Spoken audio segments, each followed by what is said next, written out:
প্রধান উপদেষ্টা নিজে বা তার কার্যালয় আগামী নির্বাচনের কোনো তারিখ ঘোষণা করেননি।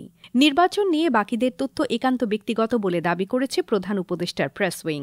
রোববার রাজধানীর ফরেন সার্ভিস একাডেমিতে এক সংবাদ সম্মেলনে এসব কথা বলা হয়। রাজধানীর যানজট নিরসনে সরকার একটি পরিকল্পনা নিয়ে এগুচ্ছে বলেও জানানো হয় সংবাদ সম্মেলনে। প্রেস উইংয়ের সংবাদ সম্মেলনে বলা হয়েছে, অপরাধের সুনির্দিষ্ট অভিযোগ বা প্রমাণ না থাকলে বিমানবন্দরে কোনো সাংবাদিককে হয়রানি করা হবে না। এ বিষয়ে সুনির্দিষ্ট নীতিমালা করা হবেও বলে সংবাদ সম্মেলনে জানানো হয়। প্রধান উপদেষ্টার প্রেস সচিব শফিকুল আলম বলেন, সরকার এ বিষয়ে একটি নীতিমালা করবে। সরকারের সব গোয়েন্দা সংস্থা কথা বলে একটি নীতিমালার আলোকে অবশ্যই সেখানে ভিন্ন মতাবলম্বী সাংবাদিকদের নাম থাকবে না। কিন্তু অনেক ক্ষেত্রে ব্যাংক থেকে বলা হয় কাউকে বিদেশ গমনে বাধা দিতে হবে বা কোর্টের অর্ডার থাকে।